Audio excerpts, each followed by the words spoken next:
Өнөөдөр бид Апо хувьцаат компанийн нийлүүлэлтийн сүлжээг шин шатанд гаргах 3 дахь автомат агуулга болон зүүн бүсийн агуулгын шав тавьсалд хүрэлцэн ирээд байна. Хамгийн чанартай, найдвартай, хүнсний аюулгүй байдлыг хангасан бүтээгдэхүүнийг хэрэглэгчдэд хүргэх хугацаа 2-оос 3 дахин өсөж байгаа. Энэ төслийн маань өртөг 76-аас 80 тэрбум төгрөгийн ийм өртөгтэйгээр явагдаж байгаа. Та бүхэндээ ажлын өндөр амжилтыг хүсье өрөөё. Апочууд бүгдээрээ үргэлж өөдөө.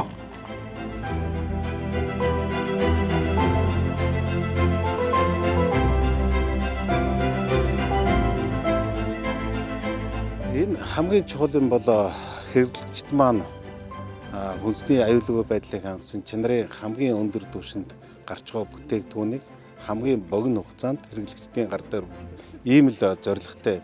Тэгэхээр зэрэг өнөөдөр хэрэглэгчдээр хүрэх хугацааг бид 2-оос 3 дахин багасгаж чадж байгаа энэ төсөл хэрэгжснээр. Тийм учраас бид чанарын хамгийн шилдэг бүтээгдэхүүнийг хамгийн богино хугацаанд хэрэглэгчд хүргэнэ гэдгээр хамгийн том давуу талтай. Нөгөөтэйгүр тээвэр зохион байгуулалтыг оптимизац оновчилсноор бид бас дотоод зардлаа хэмнэх юм бүрэн болцоотой. Энэ маань өөрөө бас ногоон төсөл байгаа. Бид байгаль орчинд хаягдлаггүй хамгийн зардал бага гаргасан электрон цахилгааныг хамгийн бага, дулааныг хамгийн бага түвшинд гаргасан ийм төслөөр онцлог. Ийхүү Апо хувьцаат компани зүүн бүсийн агуулгын газар хөндөх ёслол ийхүү албисоор хийж гүйцэтгэлээ. Эрхэм зочдоо талархал төвшүүлье. Баяр хүргэе. Төслийн хэрэгжих хугацааг бол бид нэг 15-аас 16 сарын дотор бол агуулгаа хүлээлгээд өгч гэж бодож байгаа.